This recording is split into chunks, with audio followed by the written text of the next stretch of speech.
Après avoir réussi le soi-disant pasteur Parvi ou Pervi des États-Unis, c'est au tour de Robert Kayanja, un pasteur ougandais de grand renommée.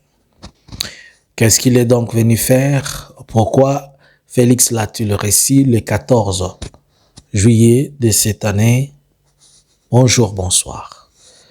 Eddie Capen semble être assis sur une chaise éjectable. Est-ce que Bemba vise de prendre le contrôle de la province du Katanga? C'est ce que nous allons essayer de comprendre. Bonjour, bonsoir. Je vous salue de partout où vous êtes en train de nous suivre à cet espace Analysons Congo. Analysons Congo vous salue, Analysons Congo vous dit de partout où vous êtes en train de les suivre. Bonjour. Nous nous permettons d'analyser et de suivre ensemble ce qui est en train de se passer et de suivre ensemble la situation. À ce moment-ci, nous vous disons abonnez-vous, partagez, restez connectés avec nous et ne manquez pas qu'on suive tous ensemble, que l'on essaye de partager la situation. Soyez connectés, connectez-vous sur Analysons Congo sur Facebook, abonnez-vous sur YouTube et abonnez-vous sur toutes nos plateformes, ainsi vous serez à jouer avec nous. Alors, un culte a été organisé, ou je ne sais, un culte d'action de grâce avec le soi-disant pasteur venant des États-Unis. Je vous avais expliqué dans l'analyse précédente que ce pasteur n'était pas dans le bureau comme on avait dit, le directeur du bureau de la foi de la Maison Blanche, il n'y est pas. Je vous ai très bien expliqué que le bureau de la foi de la Maison Blanche est conduit par Paola White et son adjoint c'est une autre dame du nom de Catherine, et après il y a un certain Richardson. Lui, le parvis qui est venu là, il n'est même pas, il figure pas, il est associé d'une manière lointaine. Alors, maintenant c'est au tour de Robert Kayanja. Bon, là, Kinshasa est en train de dire que ils ont réussi le conseiller spirituel principal de Museveni, des histoires comme ça. Robert Kayanja n'est pas conseiller ni de Museveni, ni de loin, ni de près, mais on reconnaît qu'une fois, au moins deux, il lui a donné quelques messages spirituels, et l'une de ces messages qui faisait plus, qui est plus mentionné, c'est quand il lui parlait de certains symboles ou bien de certaines choses qui ont trait à l'occultisme dans le gouvernement. Il faut savoir ici que Museveni, c'est un anglican, c'est un chrétien de l'église anglicane d'Angleterre.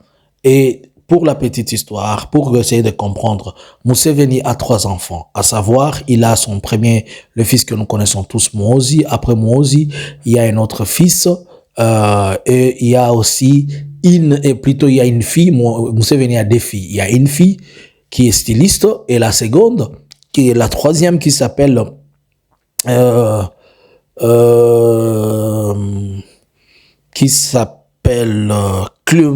Patience, exactement. Patience Ngongwaba, quelque chose comme ça. C'est elle qui est pasteur, et elle est à la fois conseiller spirituel de son père. Donc, de 3 enfants de Museveni, il y a l'une qui est pasteur, qui est conseiller spirituel de son père. Et d'ailleurs, ce pasteur-là, il a des acquaintances et des connexions avec, quelque part, on dit qu'il a des contacts, des connaissances avec le daddy de Daddy Dallo. Pourquoi?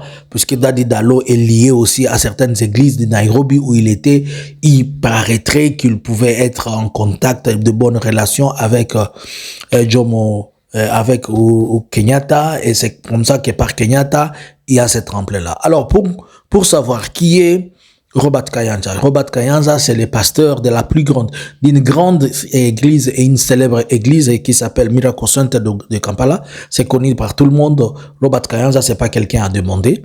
Mais toute la question, c'est de savoir pourquoi Félix a tenu tant à les recevoir et a tenu à l'avoir sous forme du conseiller spirituel de Museveni.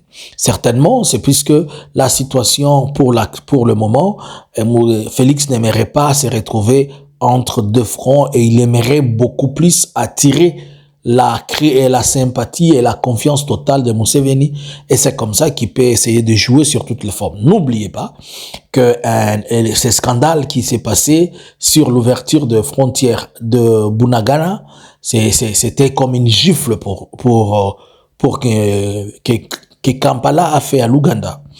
Et vous vous rappelez que la réponse du consul ou bien l'attaché de l'ambassade dont le gouverneur du Nord Kivu qui est basé à Beni l'avait appelé pour lui poser la question la suivante: nous avons entendu que vous avez ouvert les frontières, comment ça se passe? Le gouverneur, ce monsieur l'a répondu, il a dit: nous avons ouvert la frontière de chez nous, mais nous n'avons pas ouvert la frontière de chez vous. Alors, s'il y a une frontière qui doit être contrôlée, c'est la vôtre, pas la nôtre. Alors, avec ça, ça démontre et ça prouve que Kinshasa a vraiment besoin, Kinshasa a vraiment besoin que les choses soient bien avec l'Ouganda, et c'est pourquoi il peut utiliser toutes les voies et les canaux pour l'amener. Et on ne sait pas aussi, tout porte à croire que comme Kinshasa est en train de se préparer pour faire de grandes opérations d'envergure, je vous dis, j'en parlerai encore dans une autre analyse, Kinshasa est en train de se préparer fortement pour faire des grandes opérations militaires.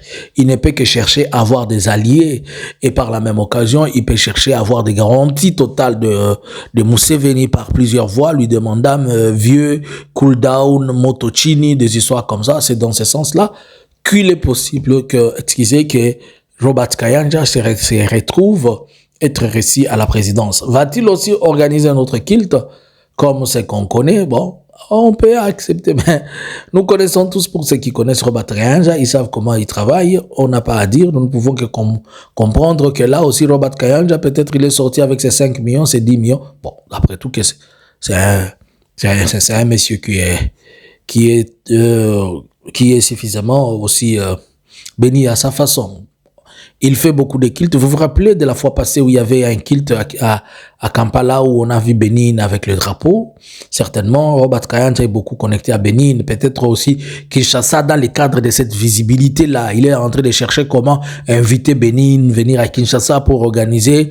Et surtout que Kinshasa, il fait les Kosa Leka de la spiritualité, tout ça pour essayer de vendre l'image de tout ce qui peut être et convaincre surtout la Maison Blanche dans ce qu'il est en train de faire comme de circuit. C'est pourquoi je suis sûr qu'on l'a invité à Kinshasa dans le cadre de voir comment il peut les connecter à Bénin, et comment Bénin, connaissant que Bénin peut avoir il a des acquaintances juives, et Bénin peut permettre à ce qu'il y ait une connexion. Donc on est en train de chercher un tout. Nous venons de vous dire que un télégramme de la hiérarchie est tombé à nos bureaux, et ce télégramme dont le chef MG a réussi et a envoyé pour demander à ce qu'il y ait permutation ou bien qu'on ait des changements, des mutations de certains officiers. Pour cela, nous avons été intéressés, nous avons jeté les yeux sur ces documents dans les permutations, et on voit à Lubumbashi, on envoie un OPS, un adjoint opérationnel à Eddie Capen, mais ce dernier qu'on lui a envoyé, il est de MLC. Alors, est-ce que nous pouvons dire que déjà Eddie Capen est assis sur une chaise éjectable? C'est tout à fait normal. Si on lui envoie quelqu'un comme ça de l'MLC, c'est que cela veut dire que déjà Jean-Pierre Bemba commence à viser la province du Katanga, la prendre sous la manière militaire ou bien la prendre et la gérer. Ça peut être possible que dans les jours à venir, la seconde qui est là, après un temps, vous allez attendre que Eddie Capen, interpellé à Kinshasa, appelé ou je ne sais quoi dans ceci et cela, et ça va créer des ennuis et de difficultés. Comme nous savons qu'on est en train de faire les chasses à l'homme à des généraux et les chasses à l'homme à qui on peut, donc on ne peut qu'être en train de préparer un tremplin. Est-ce qu'il va subir les sorts des autres? Wait and see. Mais pour le moment, la vérité est que il a quand même quelqu'un qui va lui faire chaud au dos. Selon vous, vous pensez que c'est cette mutation de cet élément ou bien de ce général MLC a pour objectif de remplacer Eddie Capen ou comment? Selon vous, pensez-vous que la présence de Robert Kayanja va être influente dans la sphère politique ougandaise ou bien avoir certaines confirmations ou ça serait seulement du Kosa Leka comme d'habitude Que pensez-vous? À vous les commentaires. Bonjour, bonsoir. Laissez-nous un cœur, un pouce bleu, partagez et mettez cette vidéo dans vos favoris. Bonjour.